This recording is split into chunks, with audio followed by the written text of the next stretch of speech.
หลังจากมีข่าวนะฮะเรื่องคุณดิวธีรพัฒน์ผู้เจ้าขาที่เพิ่นจะจ้างหมอลำไปทำการแสดงในวันที่14เมษายนผู้เจ้าขานะฮะถ้าบอกมือผิดก็ขอกราบประทานอภัยนะฮะสงกรานต์ที่จะถึงนี้เนาะนะฮะหมอลำคณะปฐมบันเทิงศิลป์เนาะผู้เจ้าขาแล้วก็มีกระแสข่าวออกมาสะพัดด้วยว่าอ่าปกติแล้วเพิ่นจ้างไปก็ชมฟรีแม่นบ่นะฮะแต่ล่าสุดนะฮะคุณดิวเพิ่นก็ได้ออกมาบอกว่า เพิ่นสิเก็บบัตรเพื่อจะเอาเก็บบัตรที่ได้เนี่ยเอาเงินไปทำบุญหมู่เจ้าขาไปบำรุงพระพุทธศาสนาเนาะนะฮะก็เลยเกิดการนะฮะคนที่บ่เห็นด้วยคนที่เห็นต่างนะฮะก็มาคอมเมนต์นะฮะสาดเสียเทเสียนะครับหมู่เจ้าขาคอมเมนต์ว่าสารพัดทุกอันทุกอย่างเนาะล่าสุดนะฮะคุณดิวเพิ่นก็ได้เคลื่อนไหวนะฮะเพิ่นก็ได้โพสต์ไว้นะฮะโอ้โหเป็นใจความเนาะน่าเห็นใจจ้าสมหญิงก็ให้กำลังใจคุณดิวธีรพัฒน์นะมุเจ้าขาต้องเห็นใจเพิ่นเด้อมุเจ้านะความดีที่เพิ่นเฮ็ดมาตั้งหลวงตั้งหลายนะก็บ่เห็นแน่บ่นะฝากไว้นำมุเจ้าขาเพิ่นจ้างมาเฮาก็จะมาท่าเบิ่งว่าเพิ่นสิเก็บบัตรจักบาทเพื่อเพิ่นสิเก็บบัตร40บาท50บาท100ก็จังว่ากันไปอย่าเฝ้าด่วนตัดสินอย่าเฝ้าด่วนว่าเพิ่นเป็นคนบ่ดีมุเจ้าขานะฮะคุณดิวเพิ่นโพสต์ไว้ว่าจังซี่นะฮะเจ็บที่สุดพอผมโพสต์ว่าจะเก็บบัตรค่าเข้างานเท่านั้นแหละนะฮะโอ้โฮเก็บบัตรเท่ากับคุณดิวชั่วแล้วเหมือนผมทำผิดมากว่าซั่นมุเจ้าขาหาผลประโยชน์ดูถูกคนไม่มีเงินบ้างแหละนะด่ากันแบบสาดเสียเทเสียบ่นกันสารพัดเพิ่นว่านะฮะว่าบัตรราคาแพงๆว่าคุณดิวหรือนะฮะอยากได้ผลประโยชน์เพิ่นว่าผมอยากได้ผลประโยชน์ว่าผมหน้าเงินบ้างแหละนะฮะสรรหาคำพูดที่จะพูดให้เฮาถูกใจอะไรอะไรก็จะเอาฟรีตลอดเลยมั้งครับนะ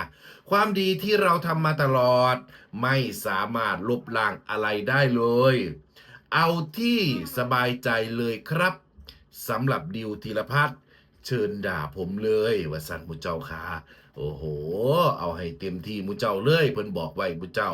นะเพราะสิ่งที่ผมทำไปผมคิดว่าทุกอย่างจะกรองคนที่อยากสัมผัสตัวตนเราจริงๆว่าสั่นนะผมก็รู้ซึ้งวันนี้แหละว่าเหรียญมีสองด้านอย่างน้อยก็ขอขอบคุณ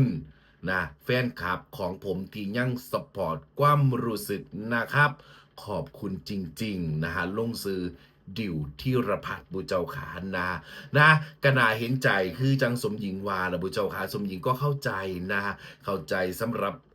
บางคนก็ไม่พร้อมที่จะซื้อบัตรเนาะแต่เราก็ไม่ควรไปว่าเพิ่นนะโดยที่บดีสาดเสียเทเสียนะฮะความดีที่เพิ่นเฮ็ดมาทำบุญน้ำโคนทำบุญน้ำวัดน้ำว่ากะต่างๆนานาที่เพิ่นเฮ็ดไว้เนาะคุณดิวธีรพัฒน์นะฮะทุกคนก็ชื่นชมมาตลอดนะฮะสมหญิงก็เห็นอยู่ในโลกโซเชียลนี่สื่นส้มมาตลอดนะเพิ่นก็เป็นคนที่ฮังที่มีแล้วก็บ่ได้ลืมบ้านเกิดบ่ได้ลืมวิถีอีสานบ่ได้ลืมคนที่ลำบากนะฮะเวลาเดินทางไปไสมาไสเห็นแม่ค้าข้างทุ่งข้างทางค้าขายเพิ่นก็ไปซอยอุดหนุนซอยจุนเจือนะฮะแบ่งเบาแบ่งปันไปนะฮะก็เห็นได้เยอะแยะมากมายแล้วก็สิ่งที่ทำมาก็เห็นมาตลอดว่าไม่ได้สร้างภาพเนาะเป็นคือเรื่องจริงนะฮะถึงจะถ่ายมาทำให้ดูก็ดีแล้วนะฮะถ่ายไปก็ได้เห็นว่าชีวิตของเราดำเนินการไปจังใดทำบุญอีหยังแหน่เนาะหมู่เจ้าค่ะแต่ปานนั้นก็ยังเป็นเกราะป้องกันให้บ่ได้เลยนะฮะทั้งนี้ทั้งนั้นนะฮะก็ขอขอบคุณนะอ่าคุณดิวคุณช่องพี่ดิวธีรพัฒน์นะคือคุณดิวธีรพัฒน์อะไรบุญเจ้าค่ะนะฮะสำหรับ